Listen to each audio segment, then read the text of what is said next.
Oke, Mimin langsung lanjut ceritanya. Selamat mendengarkan, dan hidupkan imajinasi para tetua. Cerita pun dimulai. Kalau begitu, maka Tuan Phoenix ini akan merasa lega. Mata Su-han berbinar, dan senyum di sudut mulutnya penuh dengan keanehan. Tirai cahaya kotak tempat di mana Su-han berada telah menghilang. Meskipun Jinling duduk di luar, dia masih bisa melihat senyum Su-han. Tidak peduli seberapa aneh senyummu, itu tidak ada hubungannya dengan pangeran ini. Yang jelas, kau pasti sakit hati atas tindakanku ini.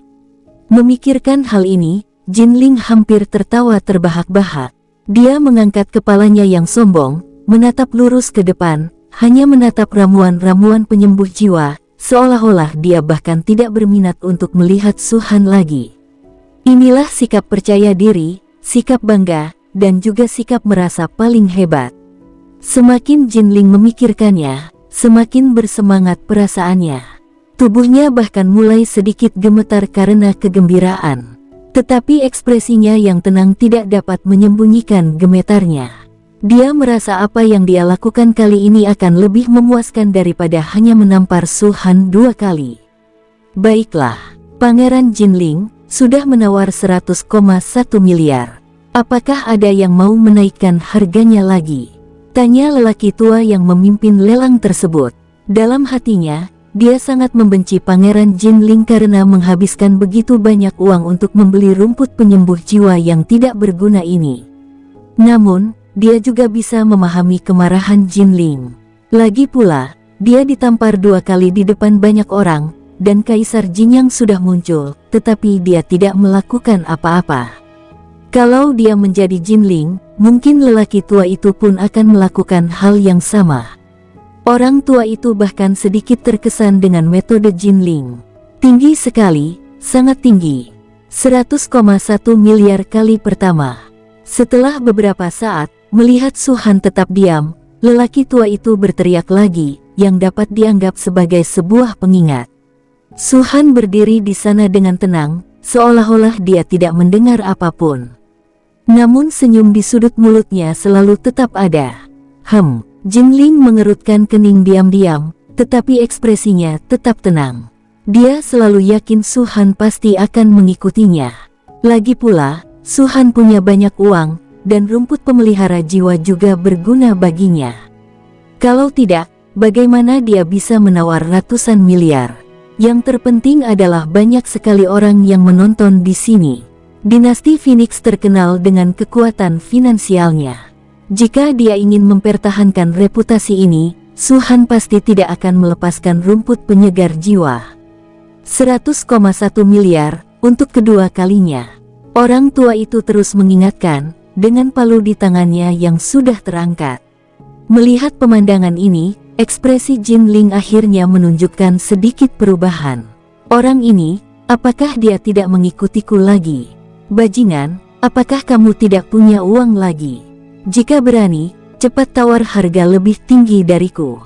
Jinling berteriak sambil mencibir, tetapi wajahnya masih menunjukkan ekspresi percaya diri. Bukankah kekuatan finansial dinasti Phoenixmu cukup untuk menekan bahkan dinasti kekaisaran dan dinasti suci? Mengapa tidak ada suara sekarang? Jika kau tidak berani, akui saja secara langsung, dan pangeran ini akan memberimu jalan keluar. Rasa ejekan dan penghinaan yang kuat terpancar dari suara itu. Jinling hanya ingin memprovokasi Su-han. Dia ingin kemarahan Su-han menutupi kepalanya, dan kemudian dia bisa terus mengikutinya. Target penawaran Jinling adalah 200 miliar kristal abadi untuk memeras Su-han. Tapi tak disangka, Su-han berhenti saat jumlahnya hanya mencapai 100 miliar.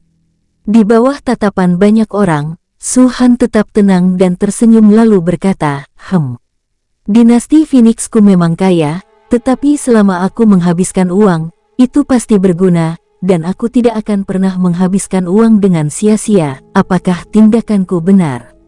Tuan Phoenix, apakah Anda kehabisan uang? Jinling mencibir, jika kau tidak punya uang, katakan saja. Paling buruk, pangeran ini bisa meminjamkanmu uang. Aku akan meminjamkanmu kristal abadi dan menamparmu, dan kau tinggal membayarnya. Bagaimana? Apakah menurutmu kesepakatan ini sepadan? Hahaha, hahaha. Tawa keras Jin Ling bergema di seluruh rumah lelang. Su Han melengkungkan bibirnya dan menggelengkan kepalanya pelan, bahkan tidak berminat untuk menjawab. Apakah Anda mencoba memprovokasi saya dengan beberapa kata ini? Kalau aku benar-benar jatuh ke dalam perangkap itu, maka aku akan menjalani kehidupan seperti anjing selama hampir 100 juta tahun di kehidupanku sebelumnya. Tawa keras Jin Ling berangsur-angsur memudar. Rumah lelang itu kembali terdiam.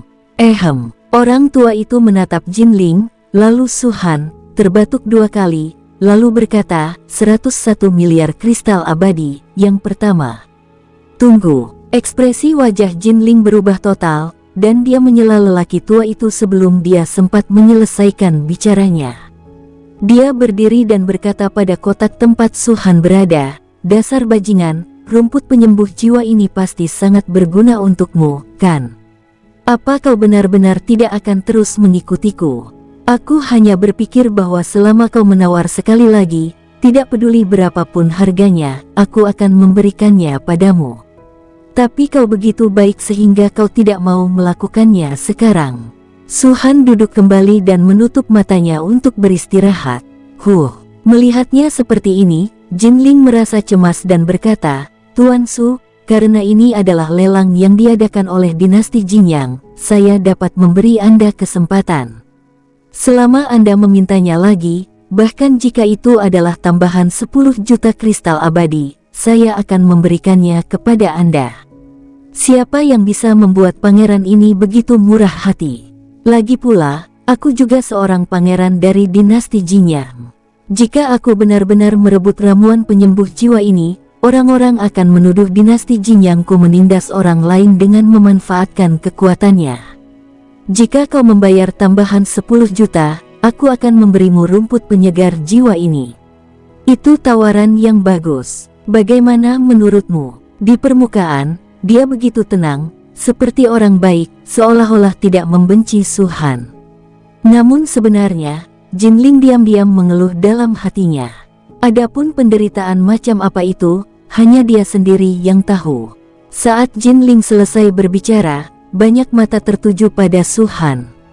Jin Ling sendiri juga mengangkat kepalanya dengan bangga dan menatap Su Han. Ikuti harganya, sialan, kamu harus mengikuti harganya. Hanya 10 juta, apa artinya bagimu? Kenapa kamu tidak mengatakan apa-apa?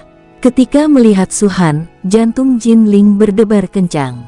Di bawah pengawasan orang banyak, Su Han, yang duduk di sana dengan malas, akhirnya berbicara.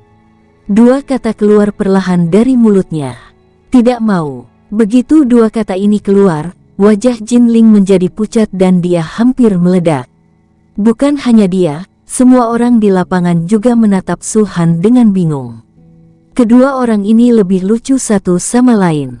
Harganya baru saja dinaikkan dengan cepat, dari 100 juta pada awalnya, menjadi beberapa miliar, dan akhirnya menjadi ratusan miliar. Tampaknya mereka semua sangat menghargai rumput yang menyehatkan jiwa. Sekarang setelah hasilnya keluar, keduanya mulai menyerah satu sama lain. Apa yang sedang kamu lakukan? Jangan buang waktu. Su Han melirik lelaki tua itu. Lelaki tua itu juga bereaksi dan menghitung waktu, dan menemukan bahwa memang telah tertunda lama. Segera, dia mengambil palu di tangannya dan berkata, 100,1 miliar, untuk ketiga kalinya. Bam! Palunya jatuh, seakan-akan mengenai jantung Jin Ling, dan wajahnya pun berubah makin pucat. Selamat kepada Pangeran Jin Ling karena telah memperoleh 1 hektar rumput penyembuh jiwa. Saya berharap di masa depan, Pangeran Jin Ling dapat menggunakan rumput penyembuh jiwa ini untuk meningkatkan kekuatan jiwanya, sehingga ia dapat melampaui orang lain dalam pemahamannya tentang hukum langit dan bumi dan menjadi seorang jenius yang tak tertandingi. Orang tua itu tersenyum dan memberikan pujian yang pantas. Baginya, tidak masalah apakah Su Han atau Pangeran Jin Ling yang mendapatkan rumput pemelihara jiwa pada akhirnya. Suatu barang yang awalnya hanya bernilai 2 miliar dapat dinaikkan hingga 100 miliar, premi 50 kali lipat, yang sudah cukup. Reputasinya sebagai juru lelang tidak terpengaruh dan tidak akan dikritik di masa mendatang. Namun, dia merasa nyaman, tetapi mendengarkan kata-katanya yang menyanjung, Jinling benar-benar ingin mencekiknya sampai mati. Jinling tidak menginginkan ramuan penyembuh jiwa sejak awal. Dia tidak mengolah jiwanya, jadi tidak yakin apakah dia bisa memurnikan ramuan penyembuh jiwa dan memahami hukum langit dan bumi.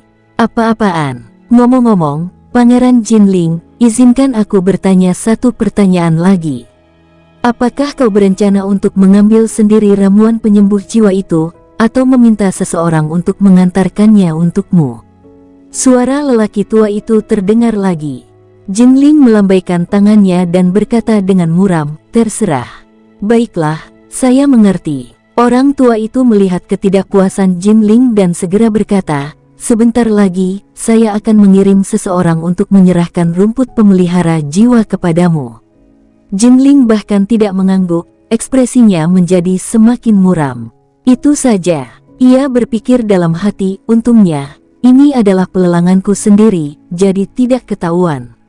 Paling buruk, aku bisa menyimpan ramuan penyembuh jiwa ini dan melelangnya lain kali. Setelah rumput pemelihara jiwa dilelang, lelaki tua itu melanjutkan, pada titik ini, lelang telah sepenuhnya memasuki tahap yang sangat panas. Mari kita manfaatkan momentum ini untuk melelang item berikutnya. Tunggu, sebelum dia bisa menyelesaikannya, suara Suhan datang dari kotak nomor 1. "Tuan Phoenix, apakah ada yang ingin Anda katakan?" tanya lelaki tua itu. Suhan tersenyum dan berkata, "Rumput pemelihara jiwa memang telah dilelang, tetapi saya ingin tahu apakah Pangeran Jinling mampu membayarnya." Begitu kata-kata itu diucapkan, seluruh tempat menjadi sunyi. Pangeran Jinling langsung meledak. Sudah berakhir. Sekarang sudah berakhir. Hal yang paling dikhawatirkannya akhirnya terjadi. Dia hanya merasa beruntung karena ini adalah lelang yang diadakan oleh dinasti Jinyang. Sebagai seorang pangeran, bahkan jika rumput penyembuh jiwa diberikan kepadanya, pelayan itu tidak akan berani meminta kristal abadi kepadanya jika dia tidak mau. Tapi aku tidak menyangka, Suhan selalu memikirkannya. Pada saat ini, semua orang di ruangan lelang itu juga tiba-tiba menyadari. Tidak heran Raja Phoenix menaikkan harga begitu tinggi pada awalnya. Tidak heran dia tidak menginginkannya lagi pada akhirnya. Apakah rumput penyejuk jiwa benar-benar tak berguna baginya? Atau apakah 100 miliar kristal abadi agak terlalu tinggi? Juga tidak. Semua orang sudah tahu temperamen Raja Phoenix di pelelangan dinasti kekaisaran masa depan. Dan semua orang tahu dengan jelas berapa banyak sumber daya keuangan yang dimiliki dinasti Phoenix. Tidak mungkin dia melepaskan rumput penyembuh jiwa hanya karena tidak punya cukup uang, sehingga pada akhirnya membiarkan Pangeran Jinling menghinanya seperti itu. Saat itu, semua orang bertanya-tanya, apakah Raja Phoenix sudah berubah emosinya? Dia tidak akan melawan saat dihina. Ternyata adalah, ini dia, menunggu Jinling. Jika Suhan tidak bertanya, mereka tidak akan memikirkannya seperti itu. Bagaimanapun, Jinling adalah pangeran kekaisaran Jinyang. Dengan sumber daya keuangan dinasti, jika tidak dapat mengeluarkan 100 miliar kristal abadi, apakah masih dapat disebut pangeran kekaisaran? Tetapi sebelum ini, Suhan telah dengan jelas bertanya kepada Pangeran Jinling apakah dia mewakili dinasti Jinyang atau dirinya sendiri. Jawaban Pangeran Jinling saat itu adalah dia mewakili dirinya sendiri. Hal ini membuat masalah tersebut menjadi hidup. Berapa banyak kristal abadi yang dapat dimiliki seorang pangeran? Bagi seseorang seperti Jin Yi, yang memiliki status dan jabatan tingkat atas, dia hanya memiliki 10 miliar dalam aset pribadinya. Lalu seberapa banyak Jinling mempunyai uang? Seluruh hadirin terdiam. Jinling berdiri di sana dengan pandangan kosong, kepalanya yang sebelumnya sangat sombong tidak lagi menunduk, tetapi tampak seolah-olah telah dipenggal oleh seseorang. Orang tua itu pun tertegun sejenak. Dia sendiri berasal dari dinasti Jinyang, jadi bagaimana mungkin dia tidak tahu berapa banyak kekayaan yang dimiliki Pangeran Jinling? Saya tidak tahu angka pastinya, tapi saya tahu gambaran kasarnya. Tuan Phoenix ini jelas ingin menyiksanya sampai mati. Konon katanya peraturan lelang dinasti Jinyang adalah seseorang hanya dapat menawar jika memiliki kristal abadi yang cukup. Dalam keheningan, suara Su Han terdengar lagi. Kebetulan sekali, lelang di dinasti kekaisaran masa depan beberapa tahun yang lalu juga mengikuti aturan ini. Saya sudah lupa apa yang saya perjuangkan. Tetapi seorang pangeran dari dinasti Yunhai juga pernah meragukan apakah saya memiliki sumber daya keuangan waktu itu. Dinasti kekaisaran masa depan juga mengirim seseorang untuk memverifikasi kekayaanku waktu itu, sebelum pelelangan dapat dilanjutkan. Saya tidak keberatan dengan ini. Lagi pula, harganya saat itu sangat tinggi. Akan adil bagi semua orang untuk memverifikasinya. Pada titik ini, Su Han berhenti sejenak, lalu melanjutkan, tentu saja, aku tidak akan memeriksa berapa banyak harta pribadi yang dimiliki Pangeran Jinling, tetapi setidaknya, aku harus dapat melihat apakah dia memiliki 100 miliar kristal abadi. Itu seharusnya tidak menjadi masalah, kan? Menurutku, orang seperti Pangeran Jinling, yang luar biasa, tampan, tak tertandingi, dan sangat murah hati, yang bahkan menyerahkan rumput pemelihara jiwa, seharusnya tidak menolak, kan? Lagi pula, ini demi keadilan, kan? Setelah mengatakan itu, Su Han mengangkat bahu dan perlahan duduk kembali. Ada senyum di bibirnya dan matanya bersinar. Dia mengangkat tangan kanannya, mengulurkan jari telunjuknya, dan menunjuk ke arah Jinling yang berwajah pucat yang berdiri di sana. Pangeran Jinling, silakan mulai pertunjukanmu. Cek-cek, Tuan Phoenix ini benar-benar berbahaya. Saya bertanya-tanya mengapa dia begitu patuh, tetapi ternyata dia menggali lubang yang lebih besar, menunggu Pangeran Jinling melompat ke dalamnya. Raja Phoenix Lord, dia masih Raja Phoenix Lord yang sama. Kau tidak perlu melakukan apapun, dan kau tidak perlu mengeluarkan uang sepeser pun. Hanya beberapa patah kata saja akan membuat Pangeran Jinling jatuh ke dalam perangkap. Semua orang bicara, satu demi satu. Sampai waktu yang lama kemudian, rumah lelang yang semula ramai dengan kebisingan, lama-kelamaan menjadi sunyi. Semua mata tertuju pada Pangeran Jinling. Mereka tidak mengatakan sesuatu yang menyindir. Bagaimanapun, ini adalah kekaisaran Jinyang, dan tidaklah bijaksana untuk menyinggung seorang pangeran. Tapi mata dan ekspresi mereka sepenuhnya membuktikan mereka sedang menonton kesenangan. Mereka tidak akan mengambil keuntungan dari kemalangan orang lain atau bersukacita atas kemalangan orang lain. Tapi kita tidak bisa hanya menonton kesenangannya saja, dinasti Jinyang juga harus menjaganya, kan? Orang tua itu terbatuk pelan, memecah suasana canggung. Harus saya katakan, dia memang punya pengalaman dalam menangani hal-hal semacam ini. Tuan Phoenix, pelelangan telah tertunda sedikit. Mengapa kita tidak menunggu sampai pelelangan selesai sebelum memverifikasinya? Bagaimana menurutmu? Cara dia menyapa Su Han telah berubah. Tanpa terlihat, lelaki tua itu menyanjung Su Han, dan dia tidak percaya bahwa Su Han tidak bisa mendengarnya. Selain itu, setelah mendengar bahwa Raja Phoenix akan datang, Kaisar dan banyak pangeran serta putri telah menyiapkan hidangan terbaik. Mereka akan memperlakukanmu dengan baik setelah pelelangan selesai. Orang tua itu melanjutkan, saya berharap Raja Phoenix akan memberi saya sedikit muka demi Pangeran Jin Yi, dan juga memberi dinasti Jinyang saya sedikit muka. Dia sangat pintar. Ini bukan tentang meminta Su Han untuk mempertimbangkan wajah Kaisar, juga bukan tentang meminta Su Han untuk mempertimbangkan wajah dinasti Jinyang, tetapi tentang memintanya untuk mempertimbangkan wajah Jin Yi. Siapa yang tidak tahu hubungan Jin Yi dan Su Yao? Tidak peduli apapun, Su Han harus mundur selangkah demi putrinya, kan? Akan tetapi, lelaki tua itu hanya mengira ia mengerti watak Su Han.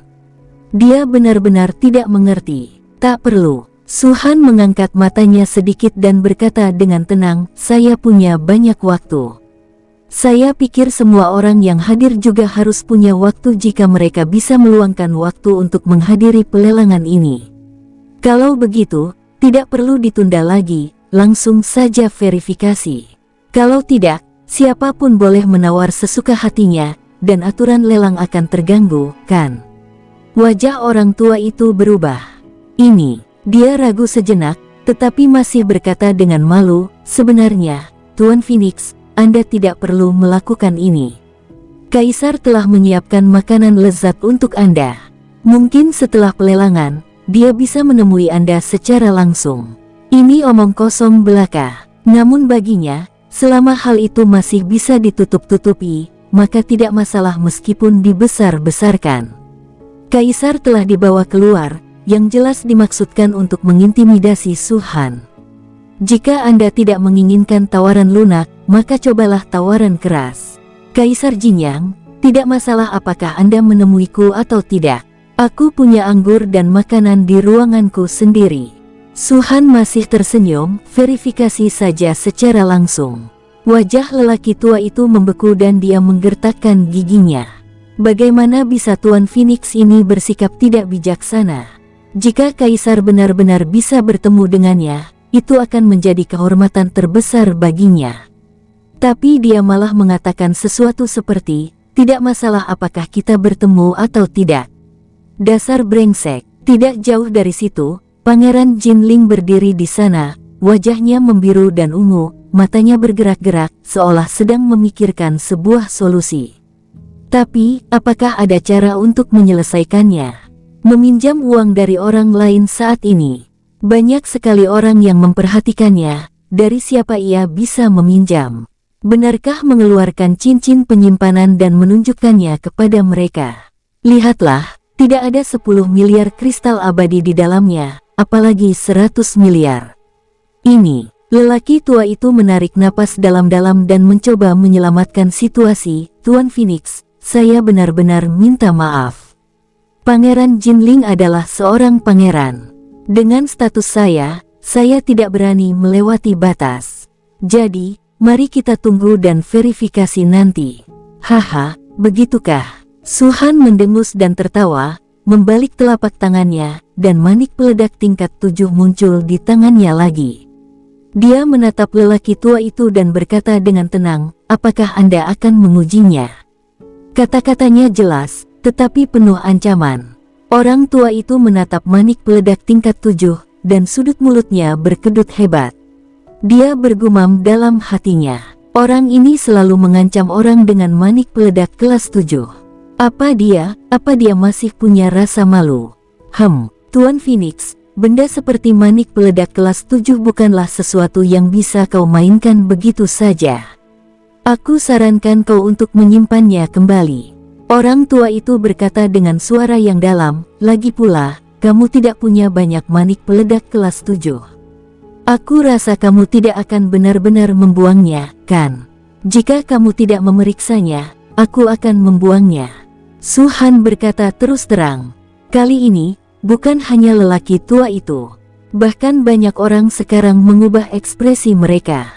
Iblis. Itu hanyalah iblis. Memikirkan apa yang telah dilakukan Su Han, hati semua orang bergetar lagi. Menghancurkan kota kekaisaran dinasti Kaisar Suci saja dia tidak takut. Dengan karakternya yang tak kenal takut, melempar bola peledak kelas 7 ini, saya khawatir dia benar-benar bisa melakukannya. Jangan menunda, verifikasi sekarang. Ya, ini adalah aturan lelang. Kami juga ingin melihat apakah Pangeran Jinling memiliki 100 miliar kristal abadi. Kami benar-benar tidak masalah membuang waktu. Tidak ada yang salah dengan apa yang dikatakan Raja Phoenix. Lagi pula, jika tidak ada aturan, siapapun bisa menawar tanpa membawa uang, bukan begitu? Pada saat ini, semua orang angkat bicara, mendesak lelaki tua itu untuk memverifikasi. Yah, mereka sebenarnya hanya ingin melihat apakah Pangeran Jinling memiliki 100 miliar kristal abadi. Cepat verifikasi. Tepat saat wajah lelaki tua itu terus berubah dan dia dalam kesusahan besar, suara Jin Yi datang dari kotak. Setelah mendengar ini, mata Jinling langsung menunjukkan kemarahan. Adapun lelaki tua itu, dia menghela napas lega. Saat Kaisar tidak ada, Pangeran Jin Yi menjadi nahkoda dinasti Jinyang. Sekarang setelah dia berbicara, bahkan jika itu benar-benar terbukti, Pangeran Jinling tidak akan berani menimbulkan masalah baginya. Karena Pangeran Jin Yi telah berbicara, maka dinasti Jinyang kami tidak akan mengecewakan semua orang. Orang tua itu berkata, atas dasar keadilan, selanjutnya kita akan memverifikasi apakah Pangeran Jinling memiliki 100 miliar kristal abadi. Keluar dari sini. Pada saat ini, Jinling tiba-tiba meraung. Ekspresinya garang. Dia menunjuk lelaki tua itu dengan satu tangan dan Jin Yi di kotak nomor 1 dengan tangan lainnya. Dia menggertakkan giginya dan berkata, kalian berdua bajingan yang tidak tahu terima kasih, kalian pikir kalian bisa memverifikasi harta pribadiku. Kalian sedang bermimpi. Saudaraku, aku hanya ingin memeriksa apakah kamu memiliki 100 miliar kristal abadi. Kamu tidak perlu melakukan ini. Merasakan aura yang terpancar dari Jinling, Jin Yi perlahan berkata melalui kotak, ini juga demi keadilan. Jika kamu melawan dengan keras, maka jika ayah tahu tentang hal ini, dia pasti akan menghukummu. Ketika Jinling mendengar kata ayah, ekspresinya jelas berubah. Jelas saja dia masih punya akal sehat dan tidak segila kelihatannya. Tetapi, dia sendiri tidak memiliki 100 miliar kristal abadi, bahkan 10 di antaranya tidak ada. Bagaimana dia bisa membiarkan orang memeriksanya? Jika setelah dia diperiksa, hasilnya terungkap dan semua orang diberitahu bahwa dia tidak memiliki 100 miliar kristal abadi, di mana wajah sang pangeran? Di mana wajah dinasti Jinyang? Dia terus membuat keributan di pelelangannya sendiri, hanya demi harga diri dan dendam yang menggelikan itu. Pada akhirnya, dia tidak hanya gagal mengalahkan pihak lain, tetapi dia dijebak oleh pihak lain lagi. Sungguh penghinaan ini. Bukankah Kaisar Jinyang akan marah jika mengetahui hal ini? Saya akan dihukum juga, jadi mengapa saya harus membiarkan bajingan ini memverifikasi harta saya? Jin Yi, kau bajingan, pengkhianat. Jinling meraung. Seseorang datang. Jin Yi berkata dengan tenang, hentikan Pangeran Jinling dan minta dia menyerahkan cincin penyimpanannya. Mendengar hal itu, para pengawal pun tercengang. Tidak peduli apapun, Jinling tetaplah seorang pangeran yang sah. Beraninya mereka memeriksa seorang pangeran. Jika perintah ini dikeluarkan oleh Kaisar Jinyang, itu akan baik-baik saja, tetapi Jin Yi, meskipun ia berada di puncak karirnya di antara banyak pangeran dan dikenal sebagai orang yang memiliki peluang paling besar untuk dipromosikan menjadi putra kaisar dan menjadi kaisar baru di masa depan. Tapi itu adalah masa depan. Jin Yi jelas tahu kekhawatiran para penjaga. Dia ragu sejenak dan berkata, jika Pangeran Jinling menolak untuk digeledah, maka akan dianggap bahwa dia telah mengakui bahwa dia tidak memiliki 100 miliar kristal abadi. Pernyataan ini benar-benar dapat digambarkan sebagai pengorbanan sanak saudara demi keadilan. Jika Jinling benar-benar tidak memiliki 100 miliar kristal abadi pada dirinya, maka yang akan hilang bukan hanya wajahnya sendiri, tetapi juga wajah seluruh kekaisaran Jinyang. Tetapi banyak sekali orang yang menonton, saya harus mencarinya. Kalau persoalan ini tidak ditangani dengan baik dan tidak diberikan hasil yang tuntas, siapakah yang berani ikut lelang di kemudian hari? Anda, Pangeran Dinasti Jinyang, dapat menawar harga sesuka hati, tetapi bagaimana orang lain dapat membeli barang di sini? Jika dia harus menyerahkan satu hal, Jin Yi akan memilih menyerahkan reputasi dinasti Jinyang. Lagi pula, dibandingkan dengan manfaat di masa depan, apa arti wajah saat ini? Ini adalah cara yang benar-benar tepat dalam menangani segala sesuatu menurut pendapat siapapun. Bang, siu, aura Jinling meledak, dan dia melompat dari tempat duduknya dan bergegas keluar dari rumah lelang. Tidak ada penjaga yang menghentikannya, semua orang hanya menonton kejadian itu dengan tenang. Kepergian Jinling harus dianggap sebagai persetujuan, kata Jin Yi dengan suara yang dalam. Secara default, itu juga benar. Semua orang tahu bahwa Pangeran Jinling, yang hanya menawar atas namanya sendiri, tidak memiliki 100 miliar kristal abadi. Secara langsung, jika dia benar-benar memilikinya, mengapa dia tidak memverifikasinya? Saya tidak akan menyebutkan hukuman atas kecurangan. Sambil melirik ke arah pintu, Su Han berkata dengan tenang, tetapi aku tidak akan mengeluarkan 100 miliar kristal abadi dari rumput pemelihara jiwa. Aku rasa kalian, Kekaisaran Jinyang, lebih tahu daripada aku apa yang harus dilakukan. Orang tua itu menarik napas dalam-dalam dan berkata, ada beberapa masalah dengan rumput pemelihara jiwa. Jika tidak ada yang bersaing untuk mendapatkannya, maka harga yang awalnya ditawarkan oleh Raja Phoenix akan berlaku. Jika ada yang ingin menawar, Anda dapat melanjutkan pelelangan. Siapa lagi yang mau menawar? Siapa lagi yang bersedia menawar? Jika ada seseorang yang bersaing dengan Su Han, adegan seperti Jin Ling tidak akan terjadi. 3 menit berlalu dan tidak ada seorang pun di seluruh tempat yang mengajukan penawaran lagi. Su Han membeli 1 hektar rumput penyembuh jiwa dengan harga 2,1 miliar. Anda bisa mengirimkan rumput penyembuh jiwa kepadaku sebelum pelelangan ini berakhir, kata Su Han dengan tenang. Oke, orang tua itu mengangguk. Dan untuk menyembunyikan rasa malunya saat itu, dia segera mengeluarkan barang lelang berikutnya. Waktu berlalu dan pelelangan berlanjut. Jin Yi menangani urusan Jin Ling dengan sangat baik, yang juga membuat kekuatan lain merasa tenang. Oleh karena itu, lelang berikut masih tetap panas seperti sebelumnya.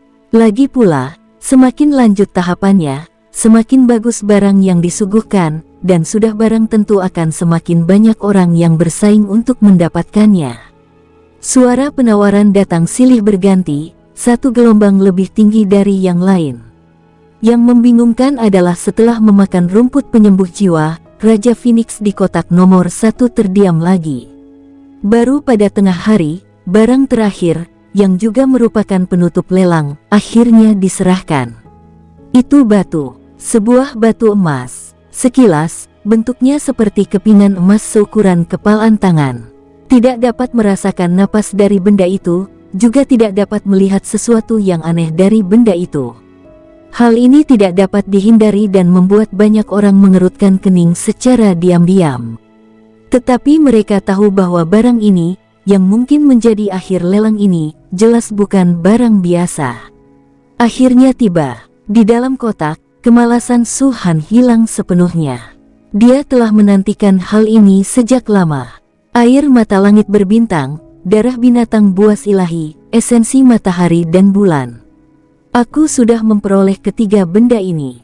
Satu-satunya yang kurang adalah meteorit kuno ini. Setelah keempat benda ini terkumpul sempurna, tanda pertama di Tian dapat dibangkitkan. Begitu terbangun, dia yang memiliki darah asli klan kekaisaran, akan mengejutkan seluruh bidang bintang medium dengan penampilannya yang menantang surga. Memikirkan di Tian, Su Han tidak bisa tidak memikirkan pria yang tak tertandingi di tanah suci. Kaisar Yi, karena keduanya adalah darah sejati klan kekaisaran, di Tian tampaknya tidak lebih rendah daripada Kaisar Yi. Masa depannya benar-benar sesuatu yang patut dinantikan. Meteorit kuno. Pada saat ini, suara lelaki tua itu juga terdengar. Mungkin tidak banyak orang yang tahu tentang benda ini. Bahkan di dinasti Jinyang, kami hanya mengetahui keberadaannya dari sebuah buku kuno yang kami peroleh secara tidak sengaja. Apa sebenarnya fungsi benda ini? Buku-buku kuno juga mencatatnya secara samar-samar, dan tidak ada jawaban yang pasti. Selain itu, setelah pengirim mengirimkan barang ini ke Kekaisaran Jinyang, Kekaisaran Jinyang kami juga memeriksanya berkali-kali, tetapi masih belum dapat menemukan cara yang benar untuk menggunakannya. Sederhananya, itu sama sekali tidak berguna. Begitu kata-kata itu diucapkan, terjadi keributan di tempat itu. Benar-benar tidak berguna. Karena sama sekali tidak berguna, mengapa Anda membawanya keluar sebagai finalis lelang? Apakah Anda mencoba untuk bermain-main? Tapi satu hal yang pasti, barang ini jelas merupakan harta karun. Alasan mengapa tidak berguna adalah karena kita belum menemukan cara untuk menggunakannya. Orang tua itu melanjutkan, mungkin kata-kataku tidak berarti bagi sebagian orang, tetapi kata-kata ini tidak diucapkan olehku, melainkan oleh Kaisar sendiri. Kaisar dinasti Jin yang mengatakan ini secara langsung. Dengan kata lain, di mata Kaisar abadi seperti Kaisar Jinyang, ini juga merupakan harta karun. Karena dinasti Jinyang menganggapnya sebagai harta karun, maka kalian bisa membelinya sendiri. Lagi pula, itu tidak akan berguna bagi kami. Sebuah suara sarkastis terdengar. Itu berasal dari kotak nomor 2, tepat di sebelah Su Han dan yang lainnya. Mereka adalah orang-orang dari dinasti suci cemerlang. Ya, tanpa diduga, ekspresi lelaki tua itu tidak berubah sama sekali, tetapi senyumnya menjadi lebih intens. Dia berkata, Kaisar telah secara khusus memerintahkan agar dinasti Jinyang juga dapat bersaing untuk mendapatkan meteorit kuno ini. Jika tidak dikirim oleh pengirim dan tidak bersedia menjualnya langsung ke dinasti Jinyang, saya khawatir itu tidak akan muncul di pelelangan. Seruan pelan terdengar dari kotak nomor 2, begitu yakin. Apakah ini benar-benar harta karun? Sebelum dapat dipastikan, jika Anda menganggap demikian, maka demikianlah adanya, dan jika Anda menganggap tidak demikian, maka demikianlah adanya. Orang tua itu tersenyum dan kemudian berkata dengan keras, menurut catatan kuno, meteorit kuno itu adalah meteorit dari zaman kuno. Meteorit itu telah bertahan selama bertahun-tahun dan masih ada sampai sekarang. Harga awalnya adalah 10 triliun kristal abadi. Setiap penawaran tidak boleh kurang dari 100 miliar. Saat harga diumumkan, terjadi keheningan di seluruh rumah lelang. Kemudian, banyak kekuatan langsung gempar. Bisakah kamu mengatakannya lagi? 10 triliun kristal abadi. Anda, dinasti Jinyang, mungkin tergila-gila pada uang. Betapapun berharganya benda ini tetap saja merupakan benda yang muncul di medan bintang berukuran sedang. 10 triliun kristal abadi. Haha, berani sekali kau mengajukan penawaran. Orang tua, tahukah kau apa arti 10 triliun kristal abadi? Coba tanyakan, apakah dinasti teratas pun bisa menghasilkan 10 triliun kristal abadi? Kau bahkan tidak tahu untuk apa benda ini. Hanya berdasarkan beberapa katamu, kata, harta karun, dan kata-kata Kaisar Jinyang sendiri, benda ini bernilai 10 triliun kristal abadi. Apa kau menganggap kami bodoh? Ada banyak kebisingan di dalam rumah lelang. Dan lelaki tua itu tampaknya telah mengantisipasi adegan ini. Meskipun dia sudah siap, dia tidak dapat menahan diri untuk tidak tersipu malu karena ejekan yang diterimanya. Dia melihat sekelilingnya, berharap seseorang akan menawar harga untuk menyelamatkannya. Dia melewati langsung orang-orang yang duduk di kursi bawah, karena kecuali Pangeran Jinling yang terdesak keluar sebelumnya, orang dengan jabatan tertinggi yang duduk di sini hanyalah orang dari dinasti. Betapapun kayanya suatu dinasti, mustahil baginya untuk menghasilkan 10 triliun kristal abadi. Bahkan untuk dinasti kekaisaran, itu agak sulit. Barangkali, satu-satunya yang memiliki kemampuan bersaing adalah dinasti suci. 100 triliun 100 miliar. Pada saat ini, sebuah suara datang dari kotak nomor 1. Itu bukan milik Su Han, tapi milik Pangeran Jin Yi. Suaranya dengan penuh percaya diri dan ketenangan membuat kebisingan itu berhenti sejenak. Apa artinya? Dinasti Jinyang, apakah kamu benar-benar berani memintanya? Mungkinkah benda ini benar-benar harta karun? Bagaimanapun, ini adalah lelang yang diadakan oleh dinasti Jinyang. Jin Yi tidak akan sebodoh itu untuk bersikap seperti Jinling dan sengaja keluar untuk membuat masalah. Terlebih lagi, lelaki tua itu sebelumnya mengatakan bahwa Kaisar Jinyang telah memberikan instruksi agar dinasti Jinyang juga dapat berpartisipasi dalam pelelangan barang ini. Artinya, sebelum ini, mereka telah mengetahui harga cadangan yang mengejutkan sebesar 10 triliun untuk barang ini. Pangeran Jin Yi berbicara lebih dulu, bukankah dia takut kekuatan lain tidak akan mampu bersaing dengannya? Saya khawatir ini adalah bentuk kepercayaan diri. Seseorang berpikir dalam hati, jika benda ini benar-benar tidak berguna, dinasti Jin yang tidak akan menyimpannya untuk mereka sendiri. Karena Jin Yi berani berbicara, itu berarti hal ini pasti baik. Lagi pula, mereka yang hadir adalah orang-orang kuat yang telah menyaksikan banyak kejadian besar. Setelah keterkejutan awal, mereka semua segera tenang dan mulai berpikir. Mengambil risiko, taruhannya cukup tinggi. Dinasti Kekaisaran tidak mampu membeli 1 triliun kristal abadi. Jika dinasti Kekaisaran mampu membelinya, mereka pasti akan berdarah-darah. Adapun dinasti suci, mereka memang mampu membelinya, tetapi mereka juga akan menderita kesakitan yang luar biasa. Lagi pula, ini hanya harga cadangan. Siapa tahu berapa harga akhirnya? Semua orang merasa curiga, jadi setelah Jin Yi berbicara, suasana di rumah lelang menjadi canggung. 11 triliun. Pada saat ini, tawaran kedua didengar. Banyak mata tertuju ke kotak nomor 1. Suara penawaran datang dari kotak nomor 1. Namun itu bukan suara Jin Yi, melainkan suara Raja Phoenix. Naikkan harganya menjadi 900 miliar. Gila, benar-benar gila. Ini tidak diukur dalam ribuan, tetapi dalam ratusan miliar. Saya benar-benar tidak tahu berapa banyak uang yang dimiliki Phoenix Dynasty. Berapa banyak uang yang dimiliki dinasti Phoenix. Ini adalah sesuatu yang semua orang tebak.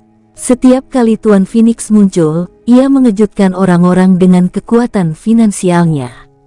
Setiap kali, setelah semuanya berakhir, semua orang akan berpikir bahwa ini seharusnya menjadi sumber keuangan terakhir dinasti Phoenix dan mereka telah berada di akhir kekuatan mereka. Namun, saat Raja Phoenix muncul berikutnya, ia akan mengeluarkan kristal abadi yang menakutkan dan berada di luar jangkauan mereka. Uang dinasti Phoenix tampaknya tidak ada habisnya. Tentu saja, fokus saat ini bukanlah apakah dinasti Phoenix punya uang. Tetapi apakah meteorit kuno itu benar-benar bernilai begitu banyak uang? Atau apakah Raja Phoenix dan dinasti Jin yang telah bersekongkol satu sama lain dan dengan sengaja menaikkan harga untuk memikat orang lain ke dalam perangkap? Bagaimanapun, dinasti Phoenix dan dinasti Jin yang kemungkinan besar akan membentuk aliansi di masa depan. 11,5 triliun.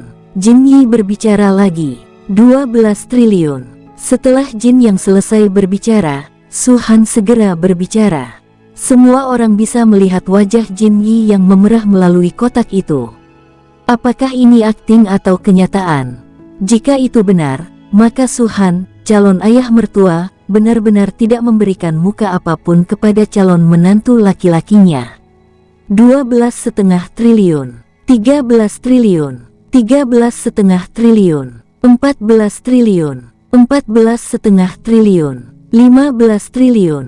Saya berhenti. Jin yang berdiri tegak, seluruh tubuhnya basah oleh keringat. Jelas terlihat betapa besar tekanan yang diberikan kepadanya akibat 3 kenaikan harga tadi.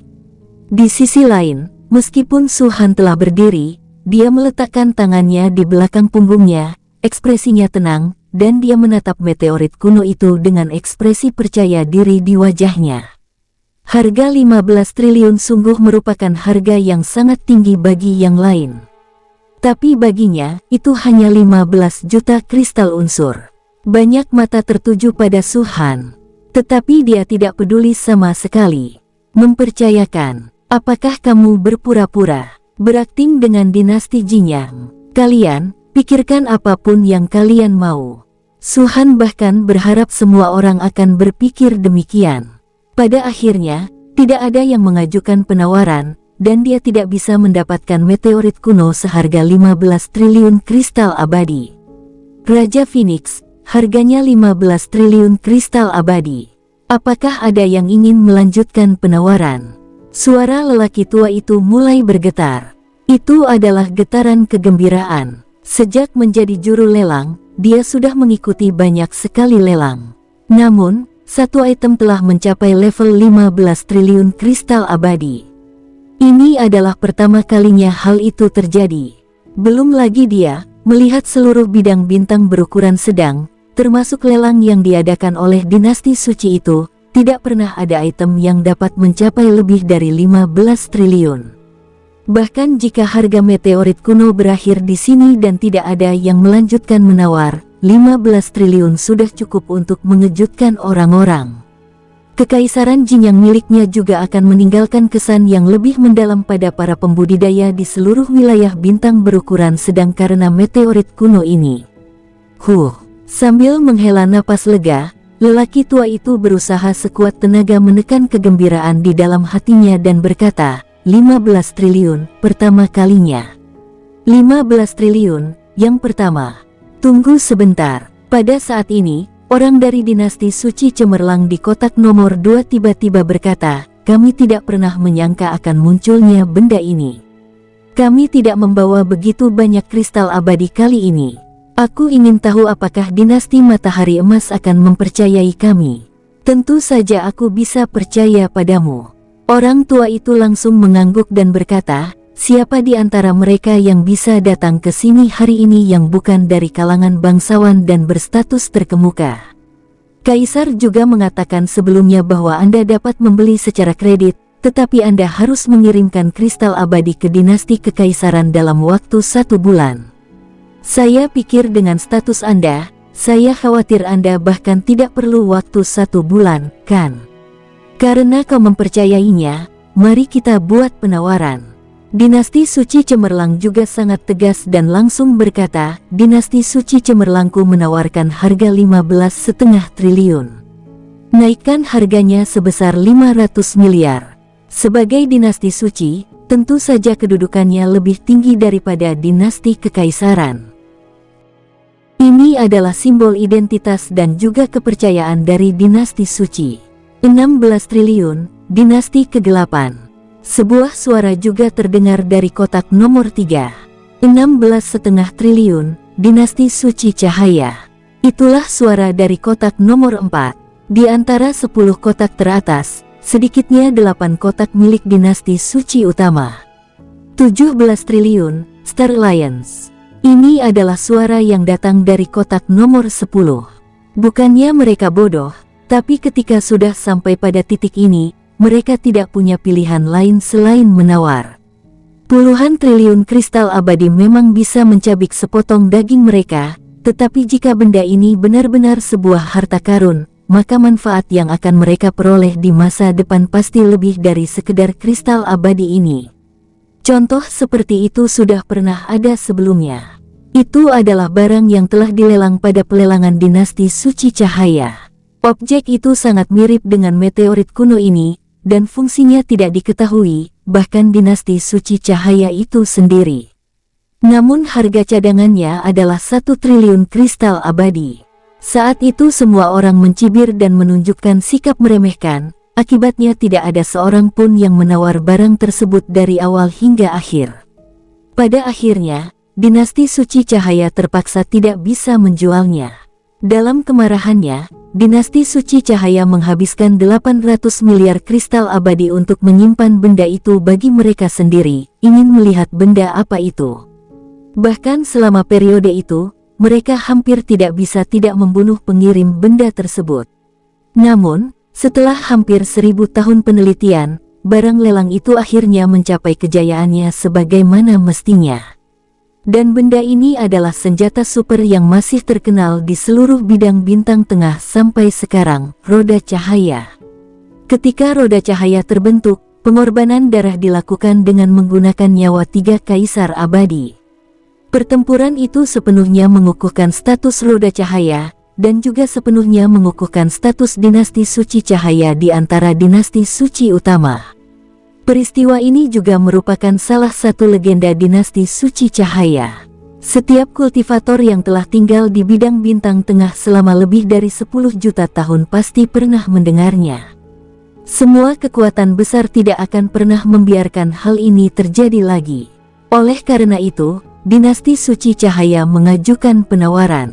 Dan karena itu juga, dinasti suci lainnya juga mengikutinya. Ini pertaruhan besar. Perjudian yang mengejutkan antara 2 kekuatan besar.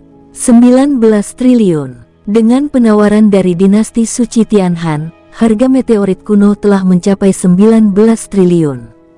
Ini benar-benar menyusahkan. Di dalam kotak nomor 1, Su-han menyentuh kepalanya dan menggelengkan kepalanya, sambil berkata, orang-orang ini semua hanya duduk di pinggir.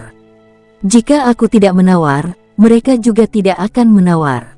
Namun jika aku menawar, mereka semua akan segera keluar. 19 triliun, sangat tinggi, kata Jin Yi. Harga ini telah sepenuhnya menghilangkan dinasti-dinasti itu. Bukan hanya dinasti Jinyang, tetapi dinasti lainnya tidak lagi memenuhi syarat untuk menawar. Sumber daya keuangan ditentukan oleh level seseorang. Mereka ditakdirkan tidak akan memiliki kesempatan untuk mendapatkan meteorit kuno ini. Apakah tinggi? Su-han tidak berbicara, namun Su Yao menatap Jin Yi dan berkata sambil tersenyum licik, coba tebak, berapa banyak uang yang dimiliki ayahku? Ini. Jin Yi tidak bisa menahan senyum pahit, bagaimana aku bisa tahu ini?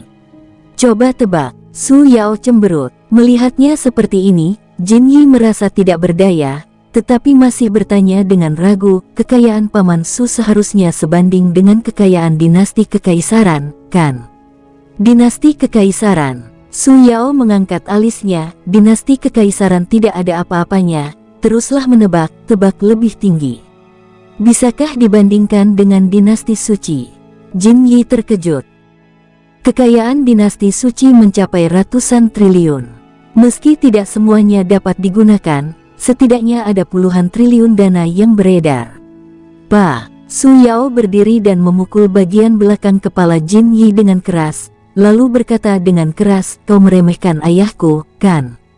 Aku memintamu menebak lebih tinggi, dan kau menebak dinasti suci. Di dalam hati Jin Yi, 10.000 alpaka berlari kencang. Tebakan yang lebih tinggi, kalau bukan dinasti suci, apa yang harus aku tebak? Dinasti suci adalah kekuatan terkuat di bidang bintang berukuran sedang. Bahkan aliansi bintang hanya dapat dikatakan setara dengan mereka. Bahkan dalam hal kekayaan, mungkin tidak dapat dibandingkan dengan dinasti suci. Kamu bilang kamu sebanding dengan dinasti suci, yang itu sudah memberikan muka kepada ayahmu, dan kamu masih memukulku. Lupakan saja, lupakan saja. Bagi orang bodoh sepertimu, ini seperti berbicara dengan seekor sapi bahkan jika aku memberitahumu. Su Yao duduk kembali dengan bosan. Jin Yi menatap, ingin mengatakan sesuatu tetapi tidak berani. Apakah saya bodoh? Apakah saya belum melihatnya? Saya mohon kepada kalian, ayah dan anak, jadilah manusia yang baik, oke? 20 triliun. Harga yang ditawarkan oleh dinasti suci cahaya membawa harga meteorit kuno itu menjadi 20 triliun. Jelaslah, setelah merasakan manisnya roda cahaya, mereka tidak mau melepaskan meteorit kuno ini. 30 triliun. Suara yang datang dari samping membuat Jin Yi ketakutan. 30 triliun. Ketika harga ini keluar dari mulut Su-han dengan nada yang sangat tenang. Bukan hanya Jin Yi, tetapi semua orang di seluruh aula lelang ketakutan saat ini. Banyak mata itu datang dari setiap kotak dan setiap kursi, menatap pria biasa berpakaian putih itu dengan ekspresi yang luar biasa, tak dapat dipercaya, dan bahkan ngeri. Segera setelah itu, tiba-tiba terdengar suara dahsyat. Astaga! Inilah penguasa Phoenix. Penguasa Phoenix yang menggemparkan dunia dengan kekayaannya. Pada pelelangan dinasti masa depan, dia mampu mengalahkan kekuatan besar itu. Pada pelelangan dinasti matahari emas ini, dia masih bisa melakukannya. Terakhir kali, penekanannya lebih dari 1 triliun, kali ini lebih dari 10 triliun, jadi lain kali, apakah akan lebih dari 100 triliun? Aku benar-benar tidak percaya. Siapa sebenarnya Tuan Phoenix ini? Ya, entah itu Tuan Phoenix atau dinasti Phoenix, kemunculan mereka sangat tiba-tiba. Dari mana mereka mendapatkan kristal abadi, apa sumber pendapatan mereka, dan urat kristal abadi mana yang mereka tempati? Sampai sekarang, kita masih belum tahu. Mungkinkah uang dinasti Phoenix benar-benar berasal dari angin? Kalau tidak, mengapa dia menghabiskannya tanpa berpikir panjang? Raja Phoenix, selain penampilannya, semua hal lainnya terlalu misterius. Terjadi keributan besar di rumah lelang. Bahkan juru lelang tua itu membelalakan matanya yang keruh dan terus menatap Su-han. 30 triliun, 30 triliun, 30 triliun. Angka ini, bagaikan tayangan ulang, terus terngiang dalam pikiran lelaki tua itu. Ini akan menjadi kehormatan terbesarnya dalam pelelangan. Semua orang telah lupa waktu, dan keributan berlanjut untuk waktu yang lama. Su-han batuk beberapa kali lalu berkata, waktunya telah berlalu. Mendengar ini, orang tua itu langsung bereaksi. Ternyata setengah batang dupa waktu telah berlalu tanpa saya sadari. Ya. Orang tua itu mengangguk cepat, matanya memerah, dan dia berkata dengan penuh semangat, Raja Phoenix, tawarkan 30 triliun. Apakah ada orang lain yang ingin terus menaikkan harganya? Begitu kata-kata ini diucapkan, kekuatan yang awalnya bersaing dengan Su-han langsung terdiam. Naikkan harga. Mereka benar-benar lelah. Dalam hal pengaruh dan kekuatan, dinasti suci ini dapat dengan kuat menekan dinasti Phoenix. Tetapi satu-satunya hal yang tidak cukup adalah sumber daya keuangan. Su-han langsung menaikkan harga sebesar 10 triliun kristal abadi, membuktikan bahwa ia bertekad untuk mendapatkan meteorit kuno ini. Belum lagi kekuatan lain sudah tidak punya modal lagi untuk menaikkan harga, kalaupun mau, mereka tidak akan menaikkannya. Bagaimanapun juga, sumber daya keuangan mereka terbatas. Dibandingkan dengan Tuan Phoenix, yang memiliki sumber daya tak terbatas, terus bertarung hanya akan membawa aib bagi diri mereka sendiri. 30 triliun kali pertama, 30 triliun kedua kali, 30 triliun ketiga kalinya. Bam! Palu jatuh, dan lelaki tua itu berteriak sekeras-kerasnya, selamat kepada Raja Phoenix. Selamat kepada meteorit kuno. Raja Phoenix sudah tak tertandingi dalam hal sumber daya keuangan. Saya juga berharap bahwa setelah Raja Phoenix mempelajari meteorit kuno ini, Raja Phoenix dapat menggunakannya untuk menjadi tak tertandingi dalam hal kekuatan. Ini hanya sekadar komentar sopan. Kekuatan lain tidak akan marah atau menertawakannya. Terima kasih banyak. Su-han mengangguk sedikit, lalu tirai cahaya kotak itu muncul kembali, menghalangi sosoknya. Dengan munculnya tirai cahaya ini, pelelangan ini berakhir. Meteorit kuno itu dikirimkan kepada Su-han oleh pembantunya. Dan Su-han juga membayar sejumlah besar 30 triliun kristal abadi. Sampai saat ini, Su-han telah menghabiskan semua ratusan triliun kristal abadi miliknya. Bersih dan rapi. Selain kristal unsur, sakunya lebih bersih dari wajahnya. Namun, berdasarkan status Raja Phoenix, meskipun semua orang tahu bahwa dia tidak memiliki kristal abadi, siapa yang mengira bahwa dia benar-benar tidak punya uang? Aku harus mencari waktu untuk pergi ke Silver Moon Trading Company lagi. Aku tidak bisa menggunakan kristal unsur untuk membeli semuanya di masa mendatang. Su-han berpikir dalam hati. Perusahaan perdagangan bulan perak dibentuk oleh beberapa dinasti, dan bahkan didukung oleh dinasti suci. Su-han tahu bahwa kekuatan-kekuatan ini pasti mengetahui tentang kristal abadi miliknya pada saat pertama, karena mereka semua ditukar dengan kristal unsur. Namun, Yin Yue Trading Company merahasiakan informasi pelanggannya. Meskipun dinasti-dinasti ini mengetahuinya, mereka tidak membocorkan berita tersebut. Lagi pula, mereka tidak tahu apakah Su-han masih memiliki kristal unsur di tubuhnya, tetapi mereka merasa pasti ada. Su-han menjual 100 juta kristal unsur kepada mereka, yang memungkinkan mereka memperoleh puluhan triliun kristal abadi secara cuma-cuma. Bagaimana mungkin mereka bisa menyinggung pelanggan sebesar itu? Pada saat kritis, mereka semua harus mengambil tindakan untuk melindungi Su-han. Ditemani Jin Yi, Su-han dan Su Yao berjalan keluar dari rumah lelang. Ada banyak mata yang melihat mereka dari segala arah, tetapi Su-han tidak menganggapnya masalah besar. Namun, Su Yao merasa sedikit tidak nyaman. Dia tidak suka ditatap, sebab dalam kebanyakan kasus, pandangan seperti ini mengandung maksud jahat yang tersembunyi. Kekuatan-kekuatan besar itu melewati berbagai tempat. Sesekali mereka melirik Su-han, namun tidak ada seorang pun yang datang dan berbicara dengan Su Han. Dengan identitas mereka, jika mereka berbicara kepada Su Han terlebih dahulu pada saat ini, itu akan menurunkan status mereka dan orang lain akan berpikir bahwa mereka menyanjung dinasti Phoenix karena sumber daya keuangannya. Berdiri tidak jauh dari rumah lelang, Su Han menatap Su Yao dan Jin Yi dengan ekspresi tak berdaya di wajahnya. Gadis sialan ini, aku tidak tahu apa yang ingin dikatakannya kepada Jin Yi, dia malah mengusirku. Namun, mereka tidak melakukan hal yang intim. Kalau tidak Su Han pasti sangat marah. Setelah setengah jam, Su Han akhirnya tidak bisa menahannya dan memanggil Su Yao. Wajah Su Yao sedikit memerah dan dia buru-buru mengucapkan selamat tinggal kepada Jin Yi. Paman Su, tolong pelan-pelan. Jin Yi melambaikan tangannya dan tersenyum, namun itu jelas palsu dan sangat munafik. Ya, bagaimanapun, dia adalah seorang pangeran, dan dia sangat sopan. Meskipun Su Han tidak senang di dalam hatinya, dia tetap menanggapi.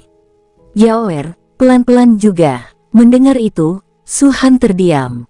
Pelan-pelan, mengingat jarak antara dinasti Jingyang dan dinasti Phoenix, jika lebih lambat, kapan kita bisa kembali? Tanpa diduga, Su Yao dengan senang hati menyetujuinya, dan Su Han tidak tega melihat ekspresi malu-malunya. Akan tetapi, dapat pula dilihat bahwa masalah antara keduanya seharusnya merupakan kesimpulan yang sudah pasti. Su Han tidak pernah menuntut menantunya untuk memiliki kekuasaan yang besar atau latar belakang yang hebat. Selama dia bersikap baik kepada Su Yao, itu sudah cukup. Saat ini, tampaknya Jin Yi seperti ini. Bersambung, sampai jumpa di episode berikutnya. Semoga kalian semua terhibur. Terima kasih, bye-bye.